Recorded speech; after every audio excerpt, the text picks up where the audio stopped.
Lecture 2 मध्ये आज आपण वेलोसिटी बद्दल बोलू।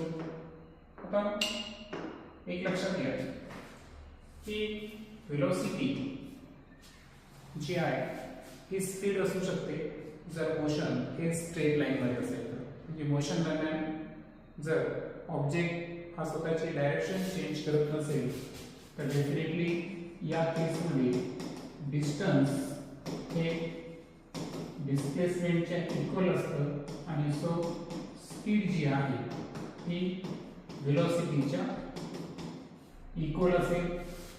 ही झाली एक स्पेशल केस। मात्र जेव्हा आपण वेलोसिटीचा विचार करू तर वेलोसिटी संदर्भात आवर्जून लक्षात ठेवायचं आहे की वेलोसिटी जेव्हा आपण डिफाइन केली होती तर velocity is nothing but it is the rate of change of displacement with respect to time. Okay, so motion दरम्यान ऑब्जेक्ट स्वतःची जितकं या ठिकाणी डिस्प्लेसमेंट करतो, डिस्प्लेसमेंट म्हणजे मिनिमम डिस्टन्स बिटवीन इनिशियल आणि फायनल पोझिशन, तर डिस्प्लेसमेंट अपॉन टाइम याला आपण वेलोसिटी म्हणतो।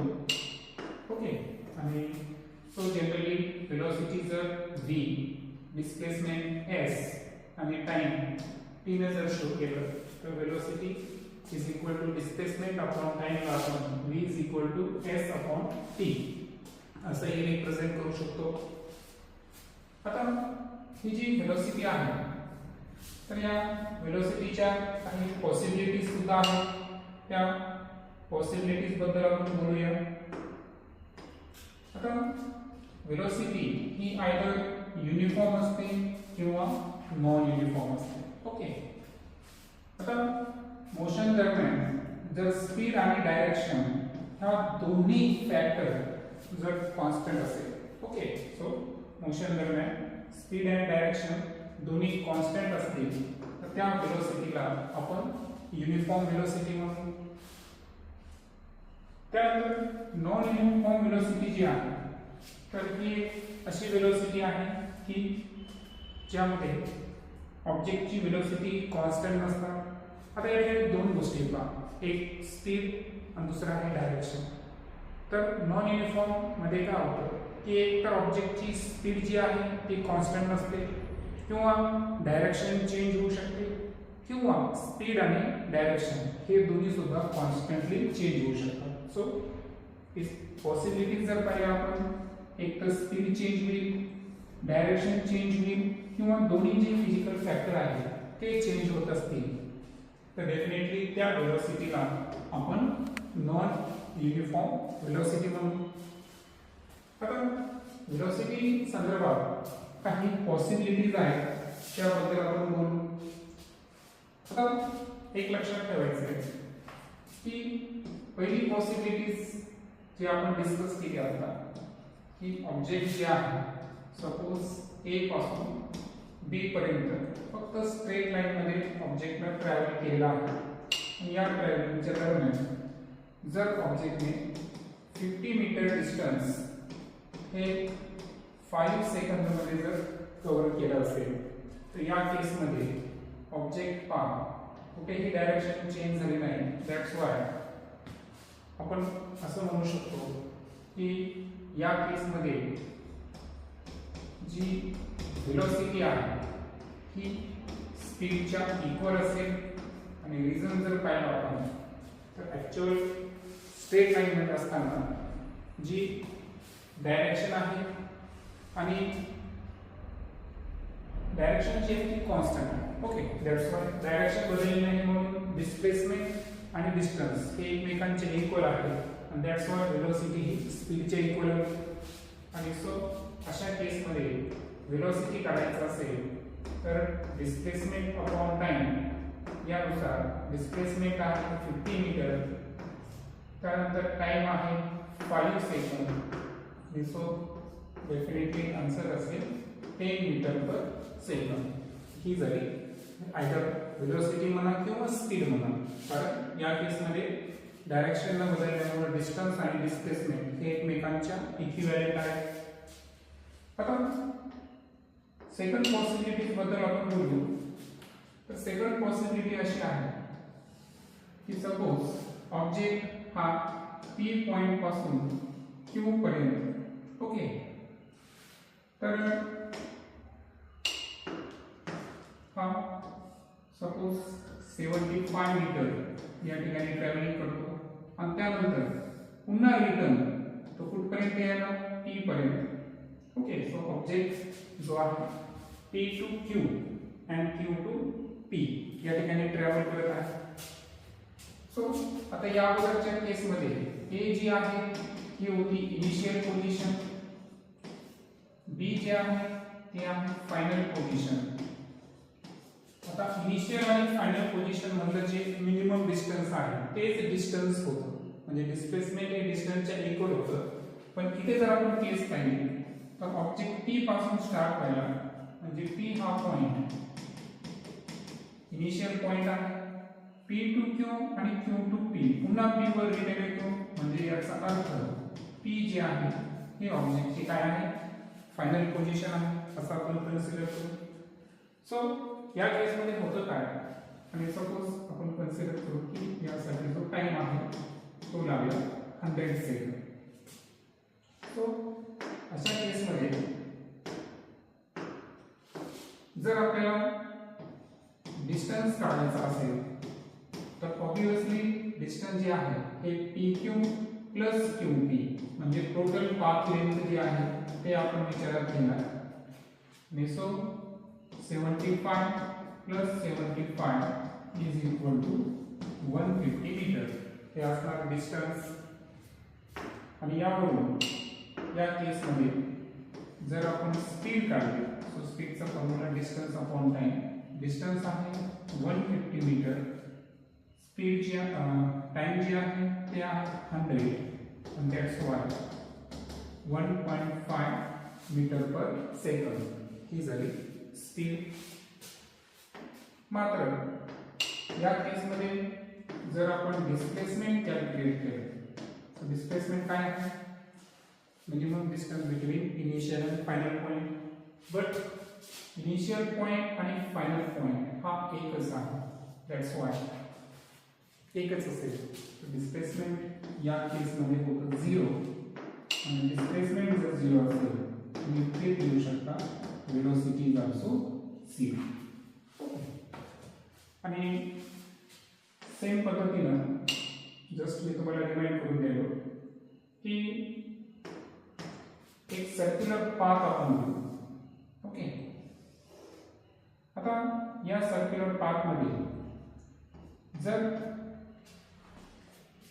ट्रॅव्हलिंग ही एक पॉइंट पासून सुरू होत आहे आणि फायनली बी पॉइंट पर्यंत एखादा ऑब्जेक्ट या ठिकाणी ट्रॅव्हल करतो, म्हणजे सेमी सर्कल कन्सिडर करू आपण, कारण यामध्ये जर आपण लाईन ड्रॉ केली, ओके, सो सपोज आपण लाईन ड्रॉ केली ती सर्कलच्या सेंटर मधून पास होत आहे असं आपण कन्सिडर करू. आणि सेंटरची जी रेडियस आहे ती आपण या सर्कलची रेडियस 7 मीटर कन्सिडर करू. ओके, सो 7 मीटर असणाऱ्या सर्क्युलर ट्रॅकवर एक ऑब्जेक्ट एक पोझिशन अर्थातच त्याच्या इनिशियल पोझिशन पासून तो बी पर्यंत ट्रॅव्हल केलं.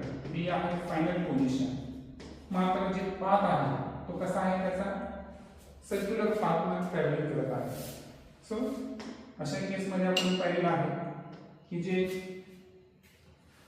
डिस्टन्स आहे, ओके, सो डिस्टन्स जर काढायचा असेल तर हा असतो सेमी सर्कल. आणि सेमी सर्कलची जे सर्कम्फरन्स आहे, सेमी सर्कलचा सर्कम्फरन्स असतो पाथ हा, that's why 22/7 × 7 is equal to 22 metre. तर या केसमध्ये जे डिस्टन्स आहे ते आहे 22 मीटर. आणि सपोज अजून मी टाइम दिला नाही तुम्हाला, सो मी इथं कन्सिडर करतो की जो टाइम आहे, सो टाइम त्या हाफ सर्कलला कंप्लीट करण्यासाठी 10 सेकंद लागले. सो या केसमध्ये जी स्पीड आहे तर स्पीडचा फॉर्म्युला माहिती आहे आपल्याला, distance upon time. So distance आहे 22/10 is equal to 2.2 metre per second. आणि या केसमध्ये जर आपल्याला डिस्प्लेसमेंट काढायचं असेल तर definitely initial and final position मधलं मिनिमम अंतर म्हणजे त्या सर्कलचं काय करावं लागेल, डायमीटर रेडियस 7 आहे तर डायमीटर त्याच्या दुप्पट, अर्थातच डिस्प्लेसमेंट हे 2r, अर्थातच 2 × 7 इज इक्वल टू 14 मीटर आलं. आणि सो या केसमध्ये जर व्हेलोसिटी फाइंड करायची असेल तर डिस्प्लेसमेंट अपॉन टाइम, डिस्प्लेसमेंट आहे 14, टाइम घेतला होता आपण 10 आणि so 1.4 metre per second. Okay, तर ही बेसिक गोष्टी आपण याबद्दलच्या स्टँडर्डमध्ये पण शिकलेलो आहोत. आता जो नवीन फॅक्टर आपण आता शिकणार आहे ते आहे रिलेटिव्ह व्हेलोसिटी. आता आपण कन्सिडर करू की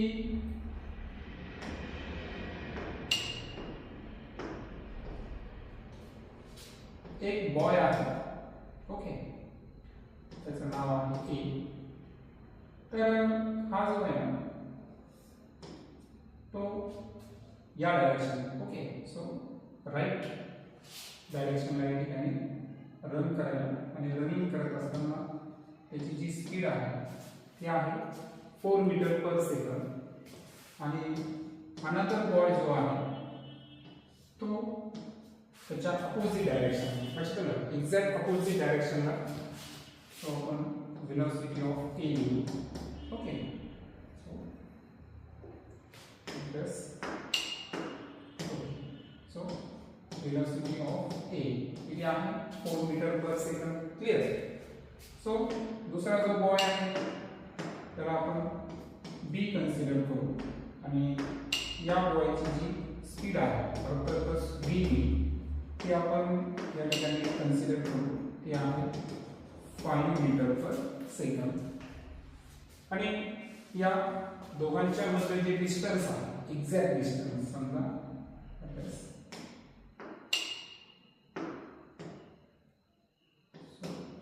ए पासून एचा हा स्टार्टिंग पॉइंट कन्सिडर करू आपण. तर या दोघांमध्ये डिस्टन्स जी आहे ते आहे 100 मीटर. ओके, लक्षात आलं. सो ए जो आहे तो या दिशेला आणि बी त्याच्या एक्झॅक्ट अपोजिट डायरेक्शनला या ठिकाणी रनिंग करत आहे. दोन्हीच्या स्पीडमध्ये फरक आहे. ए बॉयची स्पीड आहे 4 मीटर पर सेकंड, बी बॉयची आहे 5 मीटर पर सेकंड. त्यामधलं डिस्टन्स आहे 100 मीटर.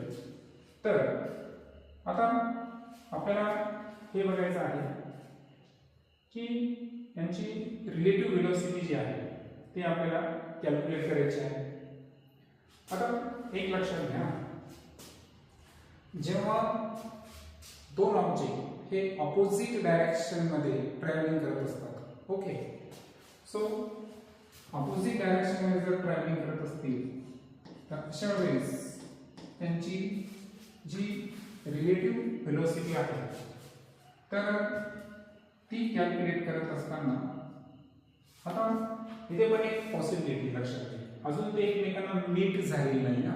सो त्यामुळे इथं हा पॉईंट मी कट करतो. तर आपण असं कन्सिडर करूया. मग आता प्रश्न असा आहे की किती टाइम मध्ये ए आणि बी एकमेकांना मीट करतील. आता आपण रिलेटिव्ह व्हेलोसिटी संदर्भात एक ट्रेंड समजून घेऊ. पहा, जर सेम डायरेक्शनला ए आणि बी राहिले असते, ओके, सेम डायरेक्शनला, समजा आपण ए ची स्पीड घेतली होती 4 मीटर पर सेकंड आणि बी ची स्पीड जी आहे ती आहे 5 मीटर पर सेकंड. तर या केसमध्ये काय झालं असतं की सेम टाइमला दोन्ही जर रनिंग करत असतील तर ए ला बी न ओव्हरटेक केलं असतं आणि हे ओव्हरटेक अर्थातच relative velocity of B with respect to A काढताना आपण b च्या व्हेलॉसिटी मधून a ची व्हेलॉसिटी मायनस केली असती आणि यावेळेस 1 मीटर पर सेकंद ओके एवढ्या डिफरन्सनं जी रिलेटिव्ह स्पीड आहे b ची ती जास्त राहिली असते. परंतु आता आपली जी केस आहे ती केस अशी आहे की a आणि b हे एकमेकांच्या काय आहे ऑपोजिट डायरेक्शन मध्ये आहे आणि ऑपोजिट डायरेक्शन मध्ये जर आपल्याला रिलेटिव्ह स्पीड काढायची असेल मग ते v असू द्या किंवा v असू द्या तर okay relative speed of a with respect to b किंवा relative velocity of b with respect to a यावेळेस ऍक्च्युअल त्या दोघांची काय होणार आहे ऍडिशन होणार आहे आणि सो 4 + 5 = 9 मीटर पर सेकंद. तर हे आहे रिलेटिव्ह वेलोसिटीचा ट्रेंड. म्हणजे दोन ऑब्जेक्ट सेम दिशेला डिफरंट स्पीडने जर ट्रॅव्हल करत असतील तर अशा वेळेस त्यामध्ये रिलेटिव्ह स्पीड त्या दोन वेलोसिटी मधला काय असतो डिफरन्स. आणि जर अपोजिट डायरेक्शनला असतील ओके सो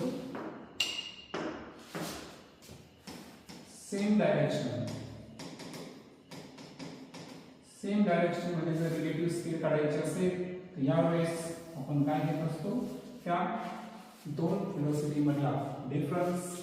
आणि जर अपोजिट डायरेक्शन म्हणजे ते ट्रॅव्हल करत असतील आता अपोजिट डायरेक्शन मध्ये करायला याचा अर्थ ते एकमेकांच्या क्लोजर येईल हे लक्षात घ्या एकमेकांचे काय होते ते क्लोजर येईल. सो अपोजिट डायरेक्शन मध्ये जर ट्रॅव्हल करत असतील यावेळेस रिलेटिव्ह स्पीड काढताना आपण काय करायलो ऍडिशन करायलो हे इथे लक्षात घ्यायचं. मग आता या केस मध्ये जर टाइम ऑफ अप्रोचिंग आपल्याला काढायचा असेल okay so time of approaching जर आपल्याला काढायचा असेल तर टाइमचा फॉर्म्युला काय आहे डिस्टन्स अपॉन आता इथे ऍक्च्युअल डिस्टन्स अपॉन स्पीड तर आपण इथे काय करू डिस्टन्सच्या ऐवजी डिस्प्लेसमेंट घेऊ कारण आपण व्हेलॉसिटी बद्दल बोललो okay so displacement upon velocity. पण या केस मध्ये जी व्हेलॉसिटी आहे ती कोणती आहे रिलेटिव्ह व्हेलॉसिटी आहे ओके. सो डिस्प्लेसमेंट जर पाहिलं आपण डिस्प्लेसमेंट आहे आपल्याकडे 100 मीटर ओके. आणि आता सांगितलं मी की ऍक्च्युअल आपल्याला इथे दोन व्हेलॉसिटीज आहेत सेम डायरेक्शनला राहिले असते तर डिफरन्स राहिला असता बट अपोजिट डायरेक्शनने म्हणजे ते एकमेकांच्या क्लोज गेले दॅट्स व्हाय अशा केस मध्ये रिलेटिव्ह वेलोसिटी काय करावी लागते ऍड करावी लागते. आणि सो या केस मध्ये रिलेटिव्ह वेलोसिटी आहे 9 आणि सो 100 ला आपण 9 ला जर डिवाइड केलं so 9 × 9 metre per second sorry second हे सायकल काय टाइमचं. तर एवढ्या टाइम मध्ये ते एकमेकांना काय करते मीट करते. सो हा आहे रिलेटिव्ह वेलोसिटी संदर्भात ट्रेंड. सिंपल ट्रेंड सेम डायरेक्शनला असतील तर रिलेटिव्ह वेलोसिटी काढताना काय करायचं त्यातला डिफरन्स घ्यायचा आणि अपोजिट डायरेक्शन मध्ये असताना काय करायचं ऍड करायचं. या केसमध्ये दोन्ही अपोजिट डायरेक्शनला आहेत अर्थातच ते एकमेकांच्या क्लोजर येऊ लागले होते दॅट्स व्हाय इथे वेलोसिटी घेताना आपण कोणती वेलोसिटी घेतली रिलेटिव्ह वेलोसिटी म्हणजे त्या दोन्हींचं ऍडिशन दॅट्स व्हाय डिस्प्लेसमेंट ला आपण वेलोसिटीने डिवाइड करून टाइम कॅल्क्युलेट केला. फायनली आपण स्टेट बोट क्रॉसेस रिव्हर. आता इथे आपण काय करू सपोज असं आपण कन्सिडर करू की ही जी रिव्हरची स्पीड आहे ओके सो रिव्हर जी आहे ती x डायरेक्शनला आहे असं आपण कन्सिडर करू ओके. आणि x डायरेक्शनला असताना जी रिव्हरची स्पीड आहे तर रिव्हरची स्पीड सपोज आपण कन्सिडर करू आहे 4 मीटर पर सेकंद. त्यानंतर एक बोट आहे ज्या बोटला रिव्हरचा जो ऍक्च्युअल रिव्हर त्याला क्रॉस करायची. आता रिव्हर क्रॉस करायची म्हणजे बोट जी आहे ती कशी जाणार परपेंडिक्युलर.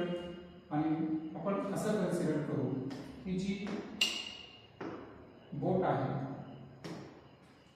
त्या बोटची जी स्पीड आहे, okay, so speed of the boat जी आहे ती आहे 3 metre per second. Okay, so अशा केसमध्ये आता आपल्याला काय करायचं आहे, सो पुन्हा एकदा कन्सिडरेशन करतो. तर पहा व्ही आर ही जी आहे ही आहे velocity of river water. Okay, आणि त्यानंतर व्ही बी जी आहे तर ते आहे velocity of boat in steel water. आता इथे एक मुद्दा विचारात घ्यायचा आहे की बोटची जी स्पीड दिलेली आहे ती स्टील वॉटरमध्ये आहे आणि रिव्हर ऍक्च्युअल फ्लोईंग आहे. ओके, याचा अर्थ काय झाला की ही रिव्हर बोटला पुढे पुढे नेला. सो अशा केसमध्ये जी टोटल व्हेलॉसिटी आहे बोटची, okay, so total velocity of boat जर आपल्याला कॅल्क्युलेट करायचं असेल तर त्या टोटल व्हेलॉसिटीला आपण व्हीटी कन्सिडर करू. सो व्हीटी स्क्वेअर जसं आपण पायथागोरस थेरम घेतो तर त्या पद्धतीनं किंवा डायरेक्ट पद्धतीने जातं. सो यामध्ये आपल्याला रिव्हरची व्हेलॉसिटी आणि स्टील वॉटरमध्ये बोटची व्हेलॉसिटी यांच्या स्क्वेअर घेऊन त्यांचं स्क्वेअर घ्यायचं आहे. आणि दॅट्स वाय आता जी केस आहे आपली, या केसमध्ये रिव्हरची स्पीड किती होती 4, त्याचा स्क्वेअर बोटची स्पीड मीटरमध्ये 3 आणि that's why 16 + 9 = 25 and that's why answer is 5 metre per second. म्हणून अशा केसमध्ये जी टोटल व्हेलॉसिटी, ओके, कारण स्टील वॉटरमधली व्हेलॉसिटी ती आपल्याला टोटल व्हेलॉसिटी करायची along with the water speed. So ती व्हेलॉसिटी असेल या ठिकाणी 5 मीटर पर सेकंड. ओके, आता मुळात होतं त्याचं की यामध्ये आपण हायपोटेनस जो आहे तर ही जी आहे ती ॲक्च्युअली काय आहे टोटल व्हेलॉसिटी आहे बोटची आपण असं कन्सिडर करावं लागतं. आता या संदर्भात ॲक्च्युअली फक्त मी तुम्हाला इमेज दिली आहे. रिअलमध्ये आता ॲक्च्युअली ही जी बोट आहे ती अशा पद्धतीने ट्रॅव्हल करणार नाही ना, ती ट्रॅव्हल कशी करेल. ओके, सो तर अशा केसमध्ये काय करायचं की ही रिव्हरचं पूर्ण पात्र आपण घेऊ. येते लक्षात. ओके, हे रिव्हरचं पाथ आहे आणि रिव्हरच्या फ्लोईंगची ही डायरेक्शन आहे. सो अशा केसमध्ये आपल्याला काय करायचं आहे की हा जो पॉईंट आहे येते लक्षात, तर हे घ्यायची आपल्याला कशाची व्हेलॉसिटी, रिव्हरची व्हेलॉसिटी. त्यानंतर जी बोट आहे, ओके, सो ही आहे velocity of boat in steel water. आणि त्यानंतर आता ही ज्या पॉईंटबद्दल मी तुम्हाला बोललो होतो की जे ॲक्च्युअल बोट जी आहे पाणी याला पुढे पुढे घेऊन जाणार. दॅट्स वाय बोट जरी स्टील वॉटर असा ट्रॅव्हलिंग करायचा प्रयत्न करेल पण पाणी त्याला या डायरेक्शन येणार आणि दॅट्स वाय हा जो हायपोटेनस आहे, ओके, ओके, या डायरेक्शन जाणार आणि दॅट्स वाय हा असणार व्हीटी. व्हीटी म्हणजे total velocity of boat. So तुमच्या लक्षात आलं असेल आताच्या गणितामध्ये हे फक्त तुम्ही समजण्यासाठी होतं. सो व्ही आर जो आहे तो किती दिला होता आपल्याला 4 मीटर पर सेकंड. त्यानंतर व्ही बी जे आहे ते आहे 3 मीटर पर सेकंड. आणि पायथागोरस ट्रिपलेट्सनुसार ॲज यू नो याची जी व्हॅल्यू आहे ती आली असती 5 मीटर पर सेकंड. आता प्रश्न आहे रिव्हर्स संदर्भात. तर रिव्हर्स संदर्भात आपला एक सेपरेट व्हिडिओ आपण लर्न करणार आहोत. ओके.